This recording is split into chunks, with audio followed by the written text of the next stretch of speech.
She walked into the first-class cabin like she had done 100 times before, composed, precise, dressed in a tailored dark suit that didn't whisper wealth. It commanded it. One hand clutched her boarding pass, the other held her phone steady. But before Olivia Brooks could reach seat 1A, a cold hand of resistance blocked her path. "You're in the wrong section," the flight attendant snapped, her arm extended like a barrier. Behind her, a woman in pearls sneered. "People like you don't sit here." What they didn't know was, they just insulted the wrong woman. The hum of the aircraft was a dull backdrop to Olivia Brooks's quiet footsteps as she stepped into the first-class cabin of Flight 882. Her heels met the carpet with a rhythmic precision, echoing the kind of silent authority that didn't need announcement. In her right hand, a crisp boarding pass bore the seat number 1A. Her left hand cradled a sleek black phone, its screen still glowing with the last message she'd sent before boarding. "Flight 882, all set. Touch base in Chicago." She had made this trip over 100 times, from Washington, D.C. to San Francisco. Meetings, mergers, and sometimes just moments of quiet in a life that rarely allowed it. But today, everything would take a turn. "Excuse me, ma'am." A voice cut through her focus as she approached the front row. Olivia looked up to see a flight attendant standing directly in her path. The woman's posture was stiff, her lips pressed into a firm line. Her name tag read E. Jensen. "Economy is that way," Jensen said, raising an arm and pointing behind Olivia without so much as glancing at her boarding pass. Her tone carried no warmth, only authority, unearned and uninvited. Olivia didn't flinch. She simply held up the boarding pass. "I believe I'm in seat 1A. Jensen didn't even look at it. "I understand there's been some confusion," she said, stepping closer now, almost shielding the first-class seats behind her like sacred ground. "But we can't have delays. Please proceed to your assigned section." "I am," Olivia said, her voice level. Before another word could pass, a sharp voice chimed in from seat 1B. "Oh, for heaven's sake, are we still doing this?" A woman in her early 50s adjusted the collar of her pearl-white blazer and set down her glass of sparkling water with an audible clink. Her hair was blonde, sculpted, and perfectly set. Her eyes, cold and calculating, landed on Olivia like lasers. "She doesn't belong here." The words struck not only Olivia, but every nearby passenger within earshot. The sentence hovered in the air, ugly and blatant. The cabin didn't go silent, but it tensed. Shoulders stiffened, gazes shifted, and a few phones rose discreetly. Olivia turned slightly to face the woman. "Excuse me?" "I said what I said," the woman replied, not blinking. "I've flown this airline for over 20 years, and I know what the standard looks like." Before Olivia could respond, Jensen nodded in agreement. "We're working to clear things up." The scene felt surreal, predictable, yet somehow stunning every time it played out. "Would you mind checking my boarding pass again?" Olivia asked, still calm, still civil. She handed it over without hesitation. Jensen took it with reluctance, as though the paper itself was untrustworthy. She scanned it with a device clipped to her hip. A soft beep followed, then a short pause. She murmured, eyes narrowing. "It appears this seat's been flagged. Something about invalid upgrade status. You'll need to speak with the service desk, ma'am." Olivia's brow twitched, but only slightly. "Flagged? That's not possible." "I'm afraid it's not up to me," Jensen said quickly, already motioning toward the aisle. "We're just following protocol." From her seat, the woman in 1B leaned over. "Don't worry, dear," she said, voice dripping condescension. "Business class is still very comfortable. I'm sure you'll find it more familiar." Olivia let the words roll over her. She didn't reply. Instead, she pulled her phone closer and tapped the screen, making a brief note. Her thumb hovered over the send button, but she didn't press it yet. Not yet. "I've flown this exact route for 8 years, she said, half to herself, half to the room. "This very seat." Jensen didn't respond. Her body language suggested she expected Olivia to turn around, walk back to coach, and disappear. Instead, Olivia stepped aside, just 2 steps, and waited. Passengers around her watched closely, some with discomfort, others with a strange kind of hunger for spectacle. There was always something about conflict in first class that brought out the worst in curiosity. "What's the holdup now?" a man muttered from 2 rows behind. "We're trying to leave on time." "I'm sure she's just confused," said another, a woman with a Chanel tote and a frown of impatient pity. But Olivia wasn't confused. She was calculating. With her back straight and her eyes still scanning the cabin, she tapped a message into her phone. Not long, just 1 line. "Proceed to Phase 1. Prepare confirmation." She slipped the phone into her coat pocket, took a steady breath, and made no move to argue or explain. Not yet. Jensen shifted, uneasy under the silence. "Ma'am, we really need to have you seated or we'll have to delay pushback." "I understand," Olivia said evenly. "You may call your supervisor." From seat 1B, the blonde woman scoffed. "Oh, don't waste everyone's time. Just admit it. You tried to sneak into a seat you didn't pay for, and now you're playing the victim." Olivia turned, her eyes finally locking with the woman's. "Do you make it a habit to speak for strangers? Or just those who look like me?" Victoria, though her name hadn't yet been revealed, blinked, then smirked. "Touchy." Jensen stepped between them. "Please, both of you, let's stay calm." "I'm perfectly calm," Olivia said, her tone cool. "You may call your supervisor now." As Jensen radioed for assistance, Olivia stepped aside once more, this time resting against the wall near the entryway, still within sight of her intended seat. The tension in the cabin wasn't just discomfort anymore. It was turning into something else, anticipation. The kind of collective stillness that builds before a storm breaks. The tension hadn't broken. It merely shifted. As Olivia waited near the entryway, her phone still resting in her coat pocket, the soft murmur of nearby passengers buzzed like static. She heard her name pass through lips that didn't know her, felt eyes judge her clothes, her posture, her silence. But she stood still, like a stone in a current. A few minutes later, the flight attendant returned, not alone. Behind her came a woman in a navy blue uniform, tailored to perfection, her badge polished until it caught the cabin light like glass. Her heels clicked sharply on the floor as she approached, clipboard in hand and professionalism stitched into every movement. Her name tag read S. McConnell. "Good evening," she said curtly, not to Olivia, but to the other woman still lounging in 1B. "Victoria, I'm so sorry about this," Sharon McConnell said with a sympathetic tilt of her head. "I heard there was an issue with the seating arrangement."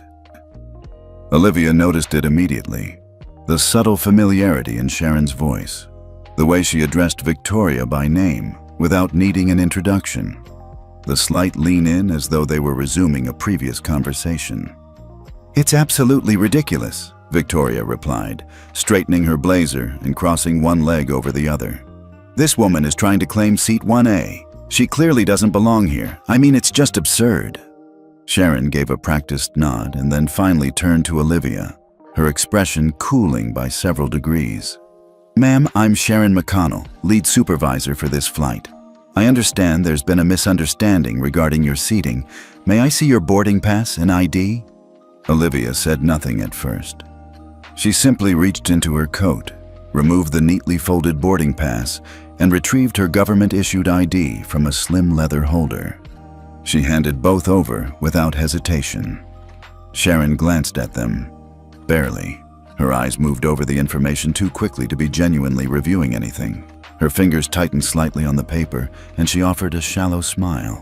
"Thank you," she said, folding the documents and tucking them behind her clipboard without giving them back. "I'll just verify this in the system." Olivia didn't object. Not yet. She merely shifted her weight from one heel to the other, head slightly tilted. Sharon took a half step closer to Victoria, and then, in a voice barely audible, but just loud enough for Olivia to catch, the supervisor murmured, "I've handled it. She won't make it to Chicago."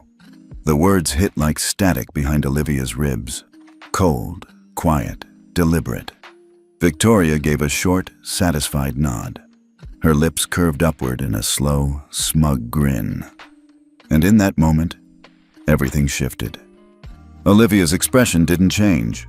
Her hands didn't move, but the breath she exhaled came out just a touch slower than before.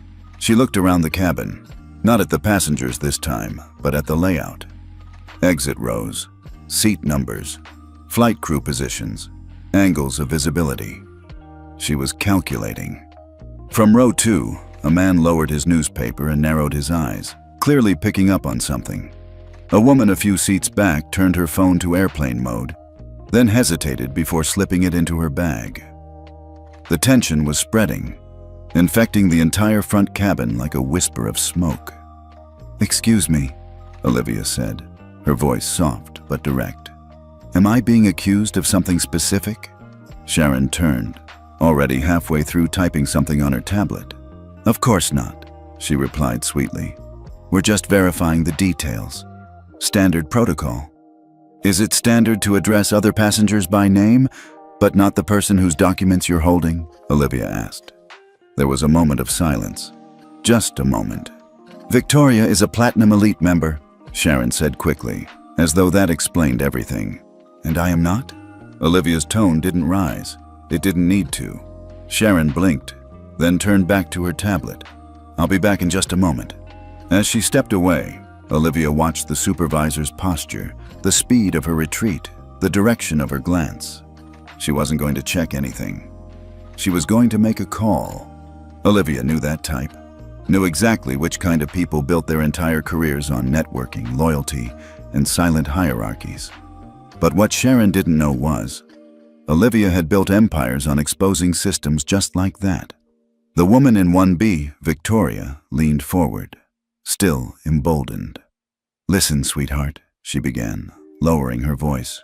"It's best not to make a fuss. People notice, especially when you're out of place." "Do they?" Olivia asked. Victoria shrugged. "You should know, image matters." "I agree," Olivia said, her tone sharp as a scalpel.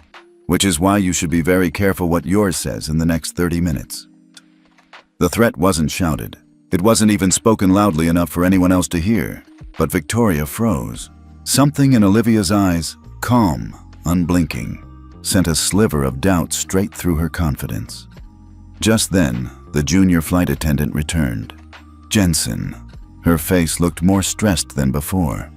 "Ma'am," she said to Olivia, avoiding eye contact. "Until we sort this out, would you mind waiting in the galley?" "No," Olivia replied simply. There was a pause, the kind of pause that feels like a long drop before impact. Jensen blinked. I can call security if necessary." "Please do," Olivia said. "And when they arrive, I'll be happy to provide them with the name of the person who falsified the system records." "I'm sorry," Jensen said, caught off guard. "You're not," Olivia said calmly. "But you will be." A few seats behind them, the same man who had lowered his paper earlier now pulled out his phone. His camera wasn't on yet, but his finger hovered over the record button. The sense of unease in the cabin was becoming tangible. Victoria broke the silence again. "Why are you making this difficult? All this drama for a seat?" "It's not about the seat," Olivia said. "It's about what you assumed when you saw who held it." Sharon returned just then, her face slightly flushed. "I've spoken with the captain. We're going to resolve this calmly." "Excellent," Olivia said, lifting her chin. "Then I'd like to speak with the captain myself." Sharon hesitated. "That won't be possible at the moment." "Then perhaps someone higher than the captain," Olivia said. "Would you like me to make the call?" That was the first time Sharon's expression shifted, from polite irritation to something much closer to fear. The walk down the narrow aisle felt longer than usual. Olivia Brooks moved with quiet precision, not one step faster or slower than necessary. She held no expression on her face, no sign of irritation or defeat. But inside, the shift in seating, from the seat she paid for in first class to this, wasn't just a matter of location. It was a statement. Passengers glanced up as she passed. Most didn't smile. A few exchanged whispers.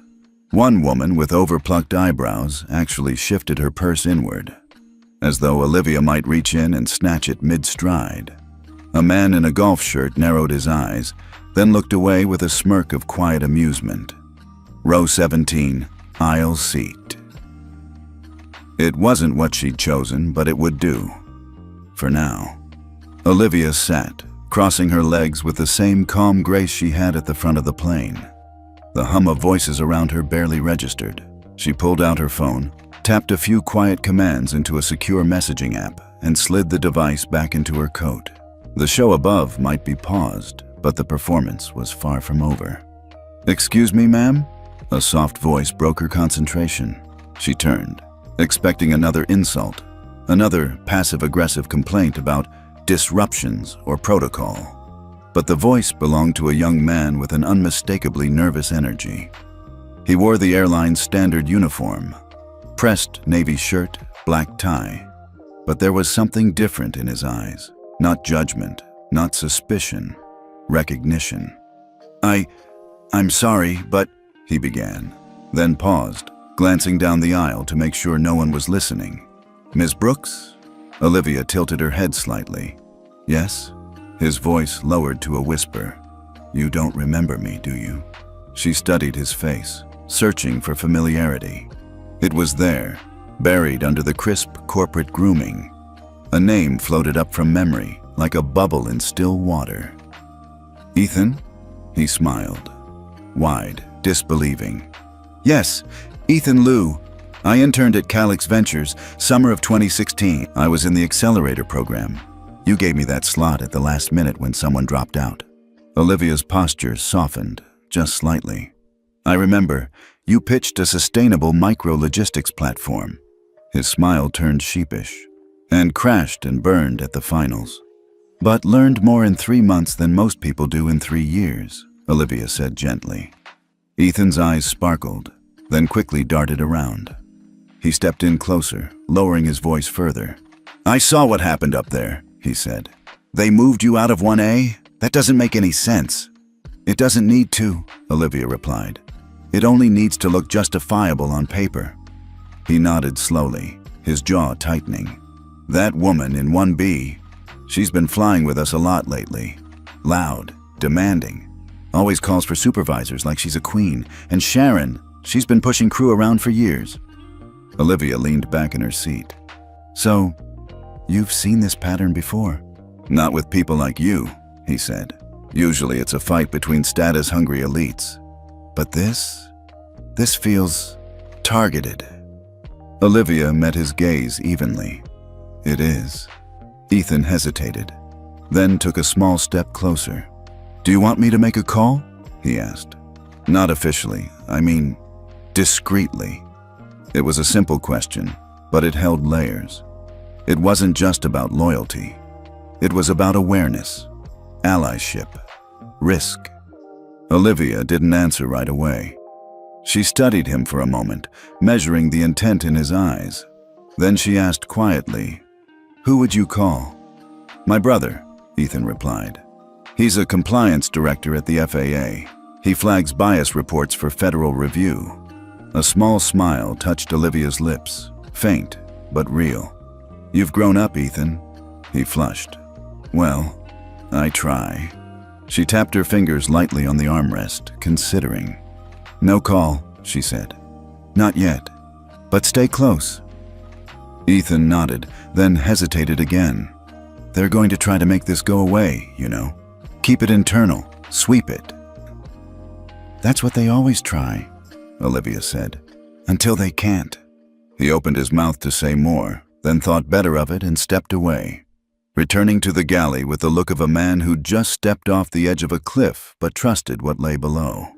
Around Olivia, passengers continued their low chatter. Some were pretending not to glance over. Others weren't bothering to hide it.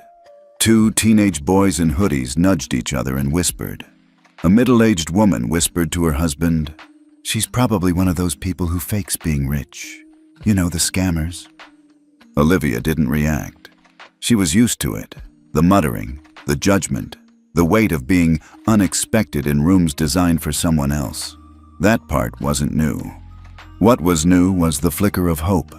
A name, a face, a connection, a thread to pull. She looked toward the front of the plane, where first class had already been sealed off behind a drawn curtain.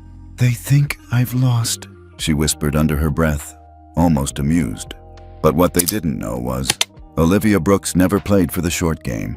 Seated in row 17, Olivia Brooks watched the drawn curtain at the front of the aircraft as if it were a concrete wall. It wasn't just fabric. It was a symbol, a barrier, the physical manifestation of everything unspoken but deeply understood. You don't belong. But she did. She pulled her phone from her coat pocket and opened the encrypted messenger app linked only to her executive team. The screen lit up with a fingerprint scan, then a blinking cursor. "Protocol 7, stand by. Wait for Captain Trigger." She hit send and slipped the phone back into her coat without another word. Protocol 7 had only been activated twice in 10 years. It was designed for emergencies, not the kind with turbulence and oxygen masks, but the kind that shook the foundation of public trust. It alerted the corporate PR crisis team, legal advisors, and an AI that monitored trending media keywords. It was preemptive, quiet, and devastatingly effective when triggered. But it required one final condition to go live. The captain. Olivia closed her eyes for a brief second, just enough to steel herself. "Excuse me, is this seat taken?" The voice was polite, hesitant. She opened her eyes to see a middle-aged Asian American couple asking about the window and middle seats next to hers. She nodded. "Please." They sat in silence at first, shuffling quietly, settling in. The man removed a hardcover book from his carry-on. The woman folded her cardigan neatly across her lap, but Olivia could feel their glances. Brief, cautious. "You okay?" the woman asked gently after a moment. Olivia turned toward her. "Excuse me? I saw what happened when you boarded," the woman said. "It didn't seem right." Her husband gave a quick, warning glance, as if to say, "Don't get involved." Olivia noticed it but didn't react. "I'm used to it," Olivia replied, her tone even. The woman hesitated, then lowered her voice. "You shouldn't have to be." For the first time, Olivia looked directly at her. Really looked. The woman's eyes held something Olivia recognized. A lifetime of observing, absorbing, choosing silence because it was safer. Her husband sat rigid, his hands folded tightly around the book as if it were a shield. "It was wrong," the woman added. "But it's not always safe to say something." "I understand," Olivia said softly. "And thank you for seeing it." The conversation ended there, replaced by the low hum of engines and cabin chatter. 15 minutes passed. The plane had yet to taxi from the gate. Olivia noticed Jensen, the flight attendant, speaking quietly to someone at the front, her hand covering her mic as she relayed a message through the crew intercom. Then a second attendant arrived. This one had 4 stripes on her epaulets and carried herself with clipped authority. She moved directly to Olivia's row. "Ms. Brooks?" she asked stiffly. Olivia nodded. "The captain received your request to speak. He has asked me to inform you that at this time he will not be available." Olivia raised one eyebrow, slowly. "And why is that?" "There are instructions," the woman said, choosing her words with care. "From a higher authority within the airline, that no disruption is to be permitted in first class." "No disruption," Olivia repeated, voice sharp but quiet. The woman looked uneasy. "I'm just relaying the message." Olivia let the silence stretch. Finally, she asked, "May I have the captain's name?" The woman hesitated. "Captain James Porter." Olivia nodded slowly. "And may I quote you, Ms. Senior Purser Rachel Connors, in that the captain is declining my request due to a directive from above?" Connors took a breath. "That's correct." "Very well," Olivia said. Connors gave a small bow of the head and turned away. As she walked back down the aisle, Olivia could feel the temperature shift, not physically, but in tone. The Asian couple beside her sat rigid now, eyes forward. Around her, whispers had begun again. She's trying to make trouble. Why would the captain refuse if she was important? She must be faking. I heard someone say she tried to sneak into first class. It wasn't loud, but it was enough. The curtain separating first class and economy remained closed. It may as well have been welded shut. Olivia folded her hands in her lap, her breathing steady, but her chest tight. This wasn't new, but the way it kept happening still found its way under her skin. Across the aisle, a man discreetly took a photo of her with his phone, pretending to scroll through apps. In row 18, a woman began live streaming on Instagram, whispering about entitled passengers who try to cheat the system. She caught every angle, except the truth, and still, Olivia didn't move. She sat upright, gaze steady, hands motionless. What they didn't understand, what they couldn't possibly see, was that every silent moment was being recorded, not just digitally, but mentally. Every word, every sideways glance, every slight.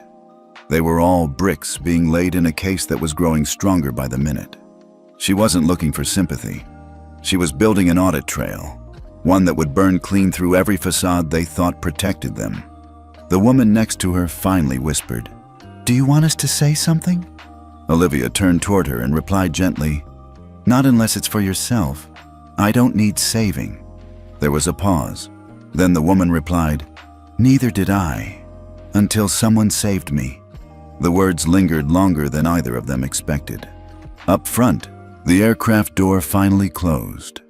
The cabin lights dimmed slightly.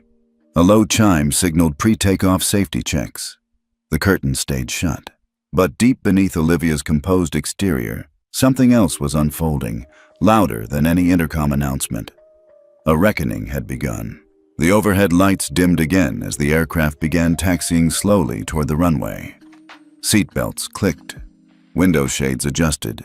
Whispered commentary about that woman in row 17 rippled through the cabin like background static. But Olivia Brooks wasn't listening. She reached into her coat and retrieved a slim, matte black tablet from a hidden inner pocket. Its logo, a discreet silver emblem, shimmered under the faint cabin lighting. She tapped it on. The screen awakened with quiet authority.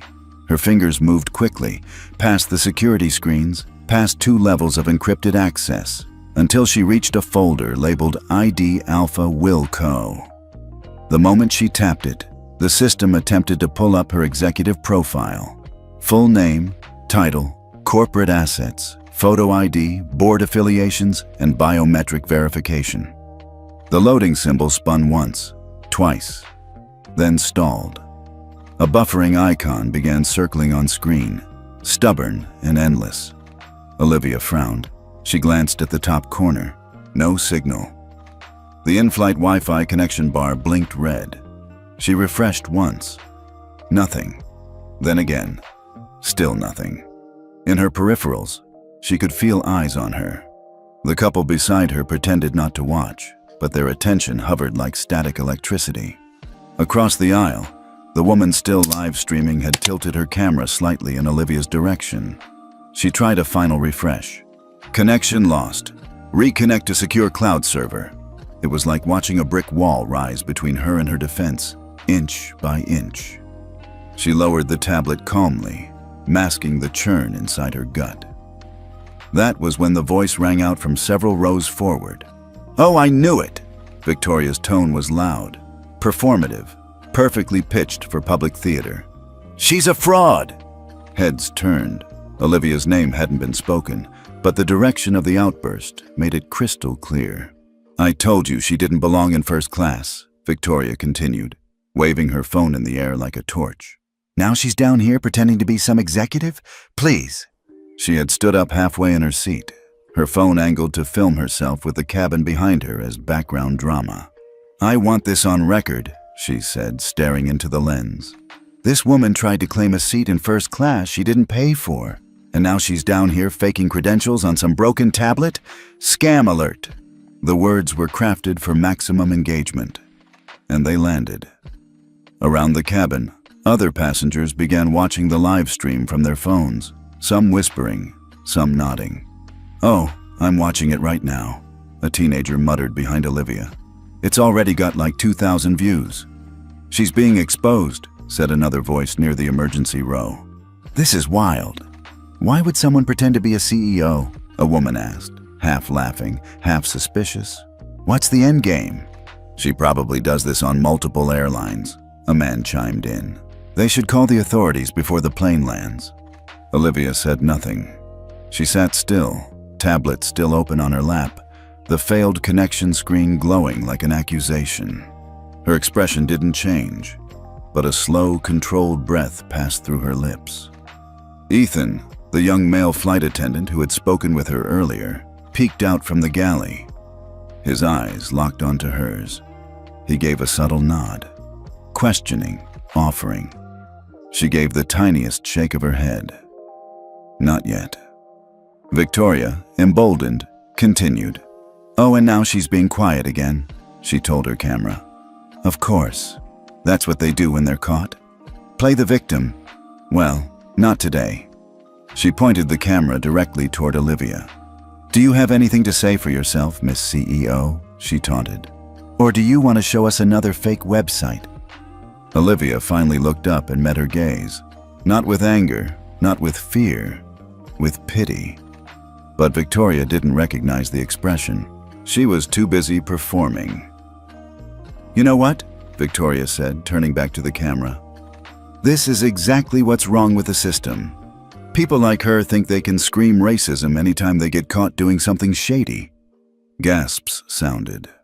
A few passengers gave awkward chuckles. Others murmured disapproval, but no one interrupted her. Not yet. The Asian American woman beside Olivia spoke under her breath. "Is this really happening?"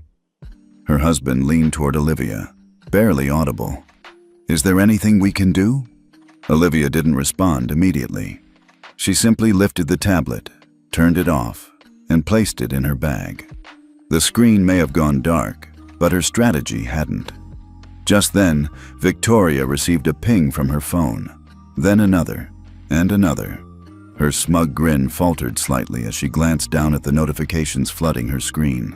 Hundreds of comments, dozens of reposts, but not all in her favor. Some read, "Why are you recording a woman without her consent? Why does she need to prove anything to you? Wow, this is exactly what discrimination looks like." A few comments went viral in real time, reshared by influencer accounts calling out Victoria's behavior. But the tide hadn't fully turned. Not yet. For now, the loudest voice was still Victoria's. The dominant impression was still doubt, not clarity. Olivia watched it unfold like she was watching a storm through bulletproof glass. Not panicking, not resisting, just waiting for the exact right moment. But inside, even she felt it. That flash of vulnerability. That sliver of helplessness that creeps in when all your power is suddenly invisible. Her Wi-Fi was dead. Her documents were inaccessible. Her voice, for the moment, was being drowned out by a woman with a camera and no shame. And in that moment, just for a flicker, the viewers, the passengers, the world beyond that plane, thought she'd lost. Victoria Hale was in full performance mode. She stood just outside her first-class seat, still holding her phone up like a microphone in a courtroom drama. Her voice carried easily through the aircraft, laced with that smug certainty that only the truly oblivious could maintain. "I mean, come on," she told her viewers. "This is what happens when people think they're above the rules. This woman tried to hijack first class like she owned the airline or something." Olivia Brooks sat motionless in row 17, arms folded, expression unreadable. The hum of the engines, the murmurs of the passengers, the dull glow of phones capturing it all. It was a blur around her. Then the cabin lights flickered. Just once. Then again. At first, no one thought much of it. Electrical hiccups were common. But a few seconds later, the overhead speakers cracked with static, followed by a voice. Not from the flight attendants, not even from the pilot. This one was deeper, older, deliberate. "Ladies and gentlemen," the voice began, "this is Raymond Carter, Chief Executive Officer of Skybridge Airlines. I apologize for the interruption, but I need your full attention for the next 60 seconds. The cabin froze. Phones lowered. Conversations stopped. Even the woman live streaming finally lowered her camera, brows knitting with confusion. Raymond Carter's name carried weight. Even those who didn't follow corporate news recognized it. His face had graced enough magazine covers, industry panels, and keynote addresses over the last decade. He wasn't just a CEO. He was the CEO, and he was speaking directly to them. There has been a developing situation aboard Flight 882, which has reached my desk within the last 15 minutes. Due to the nature of this situation, I have issued a temporary order to halt this flight immediately before takeoff. Whispers broke out. Wait, is this real? Did he say halt the flight? This has never happened. Carter's voice continued, unfazed. It has come to our attention that a passenger, Ms. Olivia Brooks, has been the target of discriminatory treatment by our staff and possibly other passengers. For those unaware, Ms. Brooks is not only a respected executive. A pause. She is the current chairwoman of Wilco Group, our parent company and the primary stakeholder in Skybridge Airlines. There it was, the twist no one saw coming. A beat of silence followed. Then a collective gasp rippled through the cabin. Audible, real.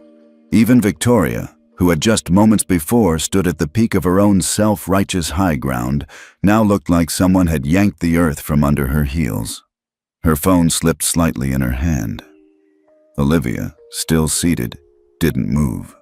Her expression remained composed, but her eyes sharpened, focused. Raymond Carter continued, Ms. Brooks's presence aboard this flight should have prompted the highest level of discretion and service. Instead, she was subjected to a sequence of events that require immediate investigation and corrective action. I want to be clear. Any staff involved in discriminatory decisions will be suspended pending a full review. Any passenger who harassed Ms. Brooks may be subject to permanent removal from our flight registry. Another ripple of gasps. Phones began recording again, but this time the cameras weren't on Olivia. They were turning toward the people who had spoken too loudly, judged too quickly, and laughed too easily. Victoria stumbled back into her seat, face pale. A man 2 rows up who had mocked Olivia under his breath earlier now stared down at his shoes like they were the most fascinating objects in the world. One of the teenage boys who had laughed at the live stream whispered, "Oh my God, she owns the airline." The Asian-American couple next to Olivia sat in stunned silence. Carter's voice pressed on. "We are proud of our commitment to inclusion and integrity, and we take full responsibility for the failure that occurred on Flight 882. Ms. Brooks, if you are able to hear this, please accept our deepest apologies. Your leadership at Wilco is one of the reasons Skybridge exists today."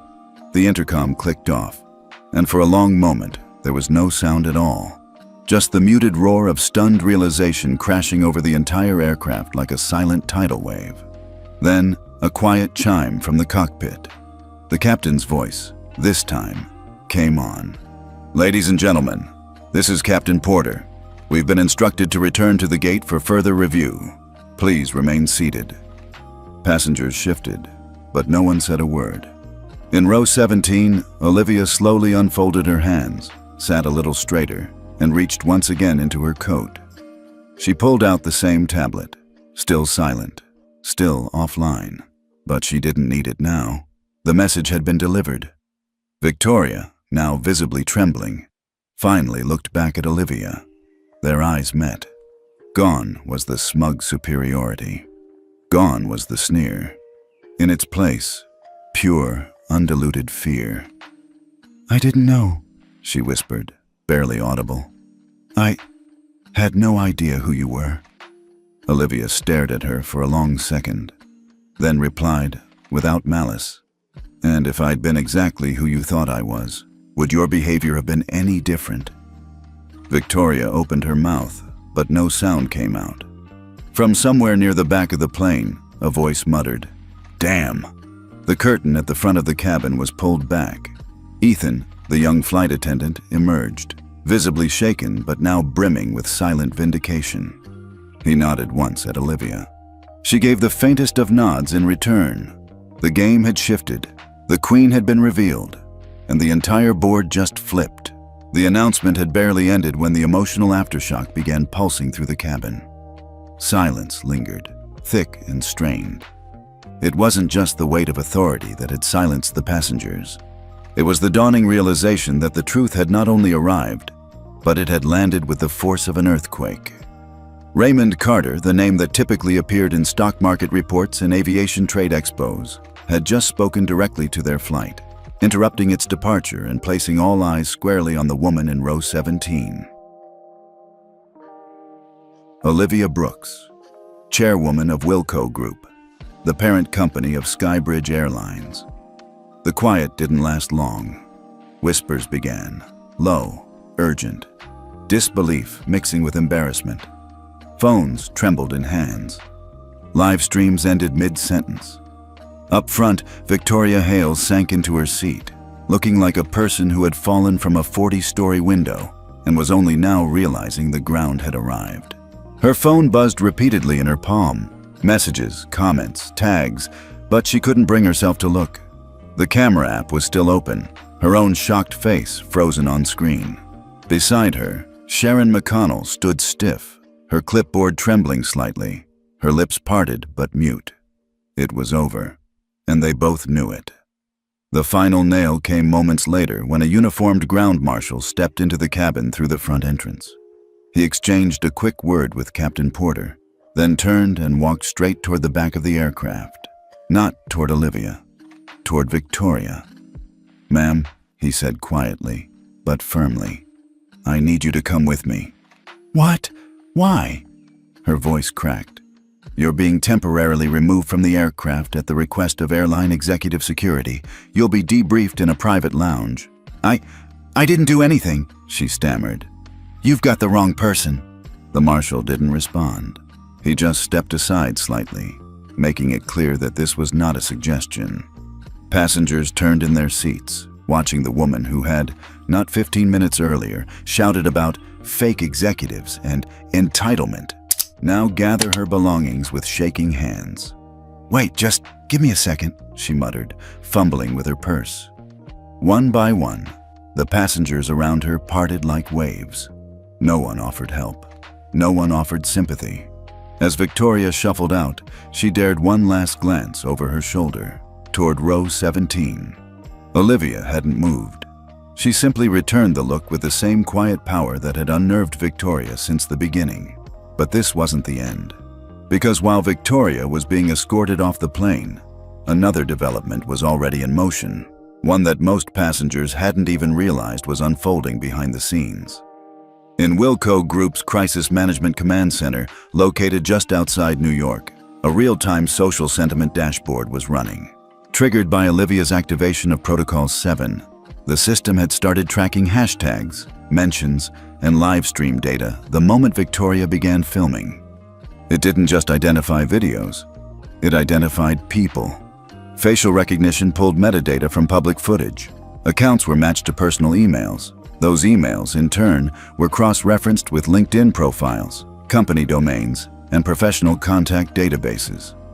Every person who had shared, commented on, or amplified defamatory content about Olivia was flagged. By the time Victoria was off the plane, 8 passengers had been identified by name, employer, and title. A man from 8C, an investment banker who'd mocked Olivia, was a vice president at a firm that had recently pitched for a Wilco acquisition. A woman from 14A, who'd recorded Olivia's conversation and called her a system scammer, was a mid-level PR strategist at a tech startup funded by a Wilco-affiliated VC. 2 teenagers who had shared memes from the live stream attended a high school partnered with a Wilco scholarship program. And all of them? Flagged, cataloged, ready for review. Back in the cabin, the atmosphere had completely reversed. The people who had laughed now looked pale. Those who had ignored now sat stiff, their phones turned off, their eyes forward. One man discreetly deleted tweets, but the damage was done. Screenshots never sleep, and the ones who had spoken up, few as they were now being looked at with new respect. Ethan, the flight attendant, emerged from the galley again, his posture straighter than before. He nodded at Olivia as he passed, no longer just the quiet intern turned crewman. He had picked the right side of history and knew it. Captain Porter's voice came over the intercom again. "Ladies and gentlemen, we will be returning to our scheduled departure shortly. We thank you for your patience." But the real shift didn't come from the flight schedule. It came from the looks now directed at Olivia. No longer curiosity, no longer suspicion, but recognition. She didn't need to stand. She didn't need to say a word. She had been tried by rumor, judged by arrogance, and exonerated by truth. And now, every passenger knew exactly who sat in 17C. One of the most powerful women in the aviation industry, and the reason their flight and their silence had just become a global headline. The silence in the aircraft had taken on a new tone, no longer uncomfortable but heavy with consequence. Every person aboard now sat with a different posture, less entitled, less dismissive, some even afraid. The intercom chimed again, but this time, it wasn't the captain. It was Sharon McConnell's name being called, not by the crew, but by the lead ground operations officer who had stepped aboard after Victoria's removal. "Ms. McConnell," the officer said with quiet precision, "you're requested for immediate offboarding and personnel review. Your credentials have been deactivated." The words were like a knife through the cabin's still air. Sharon blinked, not understanding at first. She gripped her clipboard as if it might somehow protect her. I'm the senior supervisor," she stammered. "This must be a mistake." The officer remained expressionless. "Ma'am, your access has already been revoked. Please gather your belongings." "I didn't do anything wrong," she whispered. "I was following protocol." But it was too late. Her own badge, when she tried to scan it against the service panel, lit up red. Access denied. Olivia didn't even look in her direction. She didn't need to. It wasn't revenge. It was justice, unfolding with clinical precision. Sharon gathered her clipboard, a folder, and her dignity, or what was left of it. She walked down the aisle slowly, head bowed, the weight of every whispered judgment now pointed directly at her. No one clapped. No one spoke. That kind of punishment didn't need applause. It just needed acknowledgement. She passed Olivia's row and paused, as if to say something. But Olivia kept her eyes on the forward bulkhead, the message clear. "You're no longer part of this flight, or this system." Sharon moved on. A few minutes later, another notification pinged. This time not through the aircraft, but on Victoria Hale's personal phone, still buzzing despite her being removed from the plane. Passengers nearby could see the notification flash. "HR notice. Effective immediately. You are placed on administrative leave pending investigation. Please do not return to the office until contacted by Compliance Counsel." The sender, Everton Consulting Group, a Fortune 500 PR firm. The irony hit fast and hard. Because Victoria wasn't just any employee. She was the Director of Diversity and Inclusion Initiatives. Her bio, until just hours ago, had boasted of training global teams in cultural awareness, empathy, and equitable decision-making. And now, her own behavior, recorded, broadcast, and publicly condemned, had become Exhibit A in exactly what she claimed to fight. Screenshots of her live stream were already circulating.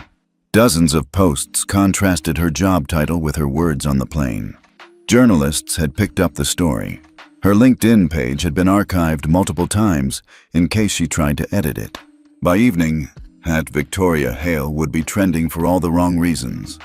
And Olivia? She still hadn't said a single word publicly. She didn't need to. The world was already doing the speaking for her.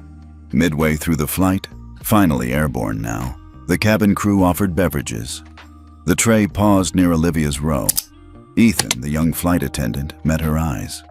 "Anything I can get you, Ms. Brooks?" She considered, then said, "Still water, please. No ice." He handed it over with both hands, a subtle sign of respect. Across the aisle, A passenger who had laughed earlier tried to offer a tight smile. Olivia didn't return it. She sipped her water and turned to her window. Justice was its own refreshment. But even in the middle of retribution, there were still threads unraveling. In the back of the cabin, a man in a sharp blazer, row 22, seat A, fidgeted with his phone. His face had grown pale the moment Carter's voice came over the speaker. He hadn't said much since, but his earlier commentary, mocking, loud, clearly targeted, had been captured by more than one live stream. Now, his name was floating through internal Slack channels at his employer, a private equity firm with significant exposure to Wilco Group. He thought his comments had disappeared into the air. He didn't know his voice had been caught, not by passengers, by an AI tool integrated with Wilco's crisis monitoring protocol. Within minutes of Protocol 7 being activated, voice prints were being analyzed and cross-matched with publicly available data. His LinkedIn page had a public profile. His name was now flagged for internal review at his firm. The firm, coincidentally, had a pending pitch with Wilco's acquisitions department. That pitch would never be heard. He didn't know it yet, but the fallout had begun. He was no longer anonymous. None of them were. And that was the deeper twist. This wasn't just a personal reckoning. It was a systemic one. The very systems that allowed people like Sharon and Victoria to climb into positions of faux authority, unchecked, unexamined, were now collapsing under the weight of a truth they couldn't delete, spin, or deny. And the most brutal part? They were being undone by the very tools they had championed. Victoria's own diversity framework had mandated digital accountability. Sharon's department had trained others in ethical conduct modules. And now both women were being processed through protocols they had helped design. Justice didn't just come for them, it came through them. And that, more than anything else, left the cabin with a feeling that wasn't just satisfaction, it was poetic. A kind of corporate karma. And Olivia Brooks? Still quiet, still seated, still watching. Because her silence was never weakness, it was strategy. By the time Flight 882 reached cruising altitude, the internet was already at war with itself. News outlets had latched onto the story like vultures sensing a shift in the winds. Headlines ranged from scathing to sensational. Executive power play. Airline halts flight over discrimination scandal. She was told she didn't belong. Turns out, she owned the airline. Justice at 35,000 feet. Olivia Brooks breaks the internet with silent power. But amidst the storm of viral outrage and corporate backpedaling, a different video was beginning to rise to the top. Quiet, unscripted, and deeply human. It came from a passenger seated beside Olivia, the Asian American woman who had said almost nothing until it mattered most. In her short, grainy clip, she didn't scream. She didn't accuse. She simply spoke into her front-facing camera with a calm that pierced louder than outrage. I watched a woman get humiliated for existing in a space others didn't think she belonged in. I watched her stay quiet, not because she was weak, but because she was watching. I didn't say anything at first, and I regret that. But I'm speaking now, because silence is complicity. The camera panned to Olivia, seated beside her, still dignified, still quiet. Then back to the woman, who added, she didn't raise her voice, but she raised the standard. That video, uploaded with the humble caption, "Justice looks like this," exploded within an hour. It was shared by celebrities, politicians, civil rights groups. Hashtags formed around it. Olivia Brooks, #She belongs here, #Justice. In the skies. And unlike the hateful streams and condescending commentary that came before, this clip resonated. It wasn't about drama, it was about dignity. Meanwhile, on the plane, Olivia remained detached from the chaos unfolding across the digital world. She had no need to check the trending pages or public reactions. Her team was already managing every angle. Instead, she stared out the window, her reflection superimposed against the vast, endless sky. For the first time that day, she allowed herself a quiet breath, not from relief, but from resolve. Ethan, the young flight attendant, approached her seat again. This time, his eyes carried something new. Gratitude. "Miss Brooks," he said softly, "the captain asked if you'd like to make a statement to the passengers." Olivia looked up, thoughtful. "No." Ethan hesitated. "Are you sure?" "I'm not interested in speeches," she replied, "but I would like to use the PA system for something else." Moments later, the intercom dinged. Her voice, calm and measured, filled the cabin, not from the seat of authority, but from the center of humility. "Good afternoon. This is Olivia Brooks." Passengers perked up immediately, ears tuned, eyes wide. "I know you've all witnessed something unusual today. I also know that many of you are processing what this means, not just for this flight, but for the spaces you live and work in every day." She paused. "I won't lecture you. I won't list my titles or my holdings. What I will say is this: moments like this are not anomalies. They are systemic, and silence has allowed them to remain that way." The cabin was so still, the sound of the engines felt distant. But change doesn't always start with shouting. Sometimes it starts with watching, with documenting, with showing up differently the next time. She paused again, and then, "Today, I'm announcing a new initiative. It's called Justice in the Skies, a cross-industry coalition committed to transforming how airlines train staff, handle complaints, and protect passengers from bias, whether overt or subtle." Murmurs filled the air. Passengers glanced at each other, surprised, inspired. "This isn't about me. It's about making sure that the next time someone is questioned for how they look, speak, or sit, there is a system in place to protect them, not punish them." Another beat. "You've all been part of something today. The question now is, what will you do differently because of it?" The intercom clicked off. The cabin was quiet. Then slowly, a woman near the back began to clap, tentatively, then another and another. It wasn't a standing ovation. It wasn't theatrical. It was earnest. A genuine acknowledgement that something profound had occurred, and they had all borne witness. Back on the ground, the impact was already echoing. Wilco's press release had gone live. Today, Wilco Group, in partnership with several global airlines, launches Justice in the Skies, a new corporate accountability initiative. The program will feature anonymous reporting systems, whistleblower protection, AI-assisted bias monitoring, mandatory equity training for frontline and executive staff, independent third-party audits of discrimination complaints. Media outlets scrambled to cover it. PR firms frantically issued statements trying to distance themselves from the incident or align with Olivia's mission, depending on which side of the camera they'd fallen on. And those who had been silent passengers on the plane now became messengers on the ground. The teenage boys who had once mocked were now tweeting apologies. The man in the business suit from row 22 deactivated his accounts.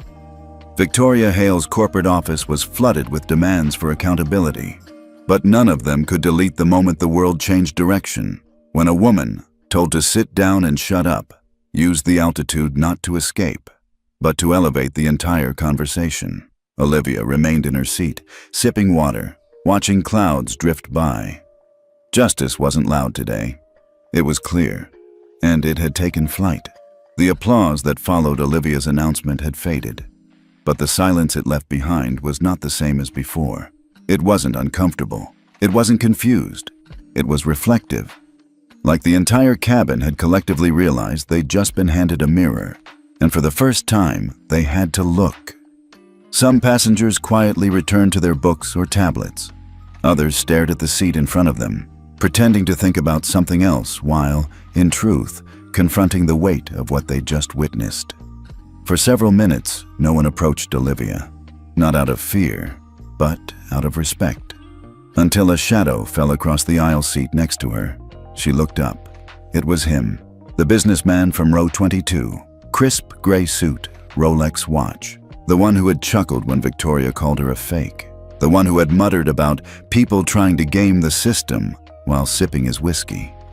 He looked different now, not because he had changed clothes, because he had shed his certainty.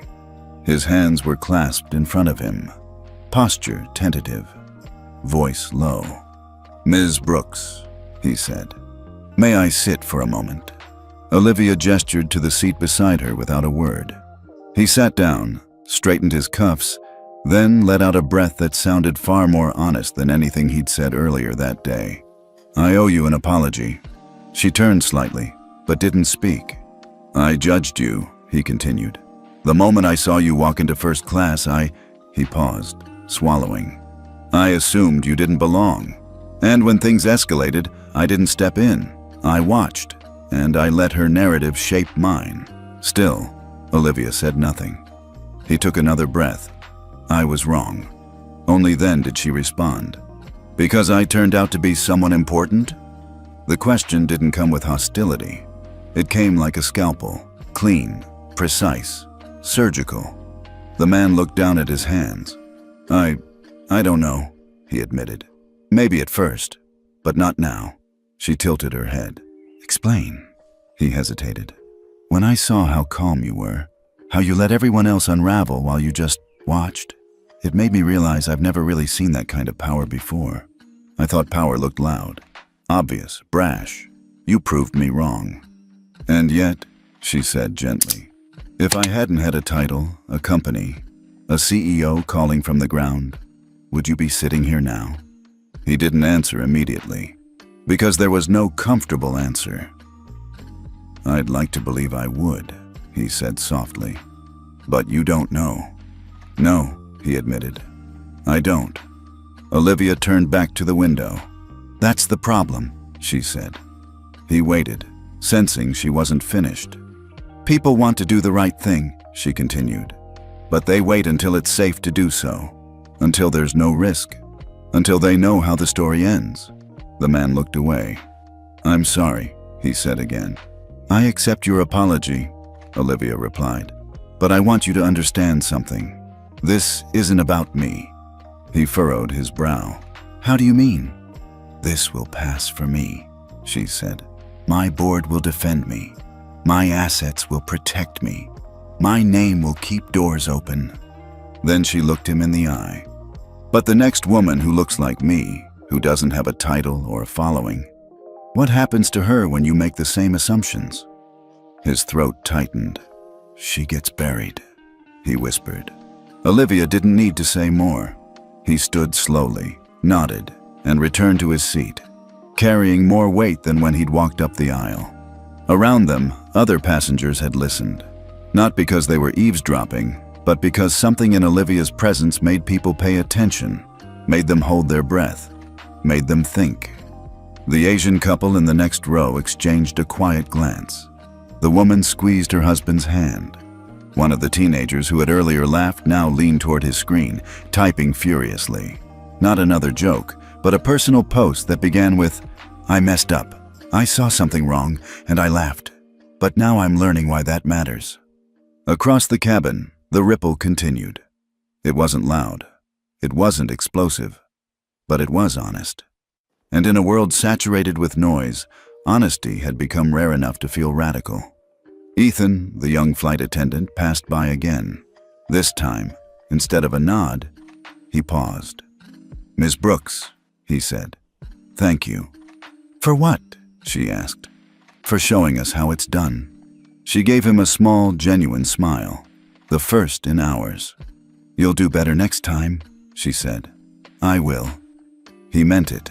And as he walked away, a few other passengers, quietly, discreetly, began making notes on their phones, not just to record, but to reflect, to rewrite the posts they hadn't made, to draft emails to HR departments they hadn't known they needed, to send apologies, not to Olivia, but to people in their own lives they had dismissed, overlooked, or doubted. Not everyone, but some. Enough. Enough to start something, because the real turnaround wasn't just on this flight. It was in each of them. The plane had leveled off at cruising altitude, and the initial flurry of post-incident movement, the apologies, the policy announcements, the trending hashtags, had settled into a new kind of quiet. Not the awkward silence that had followed Olivia's removal from first class, but something deeper. reflective, waited. People weren't just passengers anymore. They were participants in a moment. And Olivia Brooks, still poised in row 17, wasn't done yet. "Excuse me," she said softly to Ethan, the young flight attendant, when he passed by once more. "Would you be willing to ask the captain if I may use the cabin mic again, briefly?" Ethan didn't hesitate this time. "Of course." He disappeared toward the front of the aircraft. Moments later, a soft chime rang through the cabin, and Olivia stood. She didn't walk to the front. She didn't make a show. She simply turned in her seat, facing the center of the cabin. No cameras were raised, not because passengers didn't want to film, but because something in Olivia's presence had made it clear. This was not for content. It was for connection. "Thank you for your patience," she began, her voice steady. "I know today has been unusual." A few passengers smiled. Others nodded solemnly. "I've asked to have a few minutes with those of you who are open to it," she continued. "Not to scold, not to lecture, but to talk, honestly, without sound bites, without recording." Several heads turned. Some passengers began unbuckling their seatbelts. A few moved toward the aisle. Olivia gestured toward the open space between sections, just ahead of the economy bulkhead. Within minutes, about a dozen passengers had gathered around her, standing, sitting on armrests, leaning quietly against seats. Ethan stood near the back, not intruding, but attentive. "I want to ask you something," Olivia said, eyes moving gently across the group. "When you saw what was happening earlier, what did you feel?" The businessman who had apologized earlier was the first to speak. "Embarrassed. I thought I was seeing a dispute. I didn't realize it was a pattern, a system." Olivia nodded. The woman beside him added, "I thought, don't get involved. I told myself it wasn't my business. But the truth is, I didn't want to risk being wrong." From behind them, the teenage boy raised a tentative hand. "I laughed. Not because it was funny, but because I didn't know what else to do. It felt easier than feeling awkward." He looked down, ashamed. Olivia met his eyes and said gently, "Thank you for your honesty." Then the Asian woman who had filmed the now viral video stepped forward. "I hesitated too," she said. "I knew what I was seeing. I felt it before, but I waited until I saw the tide turn to speak. That's what I hate most, that I needed permission." A heavy pause settled over the group.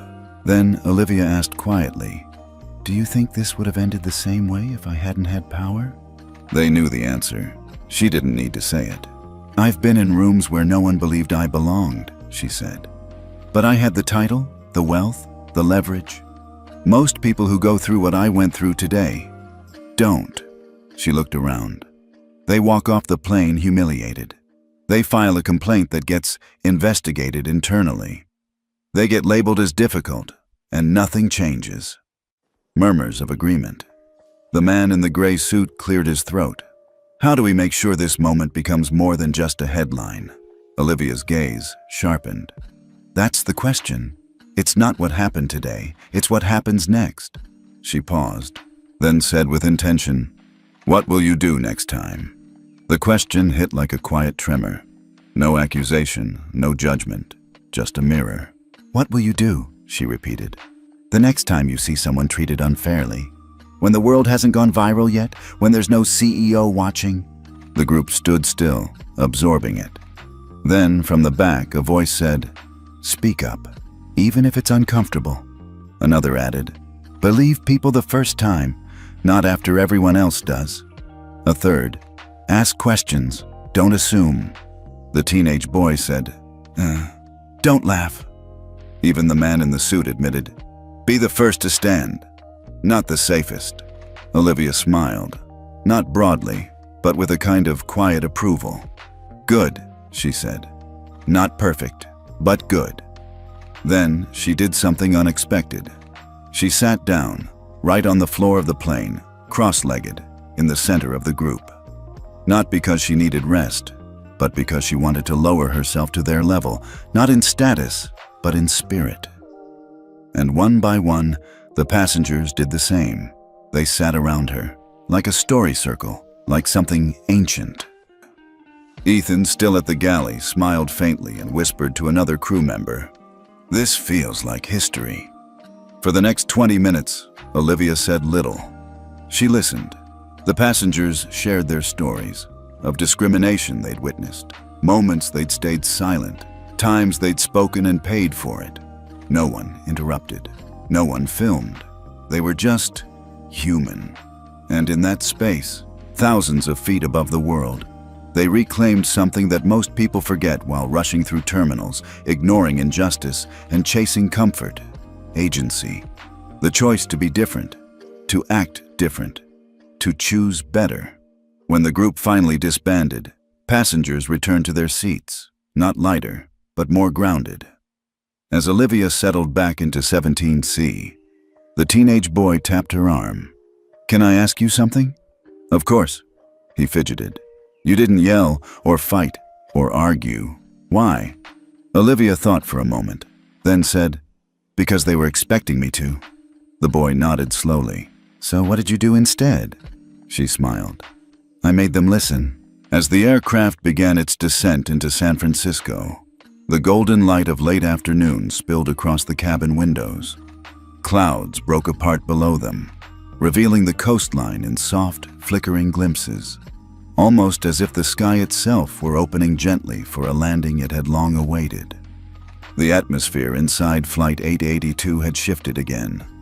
Not dramatic, not charged, just still. And in that stillness was something sacred: transformation. No more raised voices, no more performances, just passengers, thinking, remembering, rewriting themselves.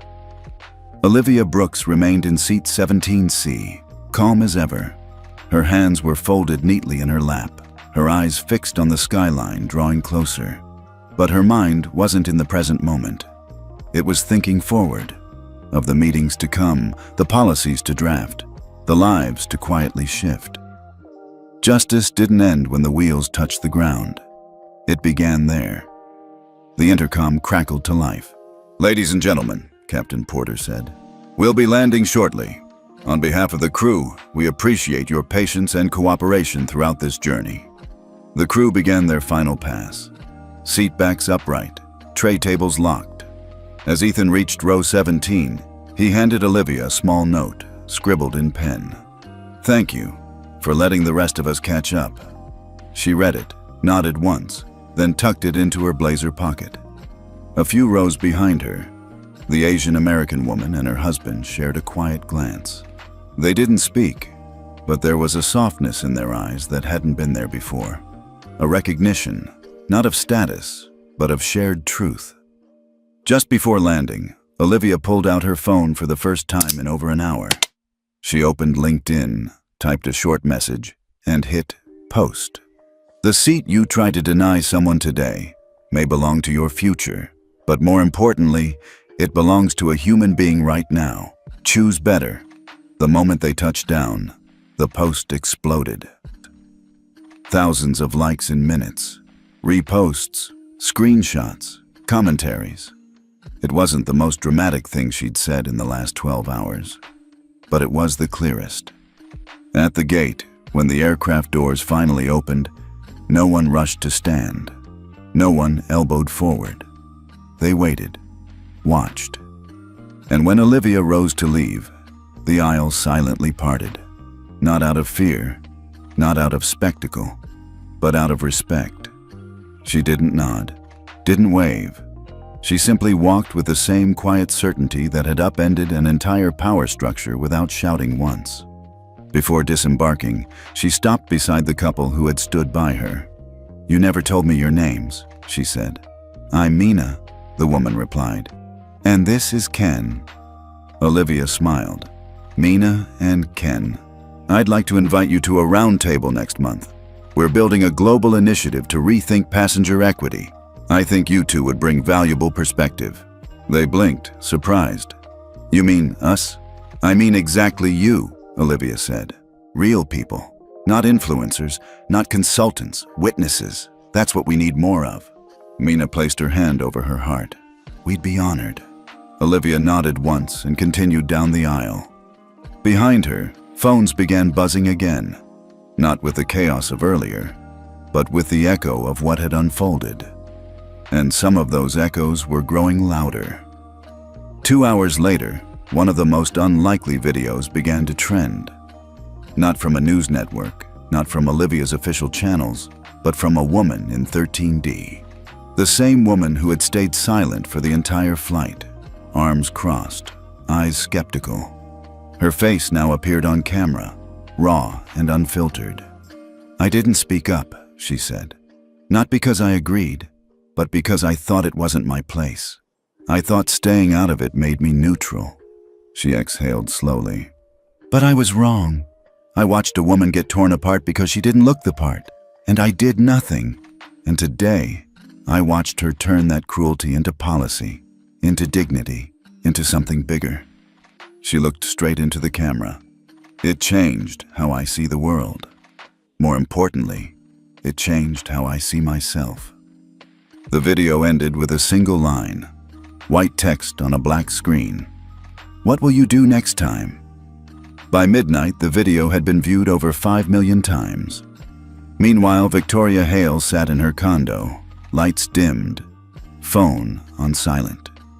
Her laptop screen still showed the HR email. Her calendar was empty for the next 3 months. A second tab was open, her own diversity training deck, the one she'd presented to dozens of Fortune 500 companies. Slide 3 still read, "Equity is not a buzzword, it's a behavior." She stared at it for a long time, and for the first time in her career, she realized that knowing the language meant nothing if you couldn't live the lesson. She closed the laptop. Across town, Mina and Ken sat side by side on their couch. Mina refreshed her inbox again. There it was, an official email from Wilco Group's Global Equity Initiative. Dear Mina and Ken, as discussed aboard Flight 8A2, we are pleased to invite you to the inaugural Stakeholder Roundtable for Justice in the Skies. Ken turned to his wife. We were just trying to get to San Francisco. Mina smiled, eyes misty. And instead, we arrived somewhere better. Back at Wilco headquarters, Olivia stood alone in her office. No assistants, no board members, no cameras, just her, and the echo of a moment that had already changed the world. She didn't raise her voice. She didn't flip the table. She didn't need to, because the truth, when paired with clarity, resonates. It lingers, it grows, and sometimes it flies.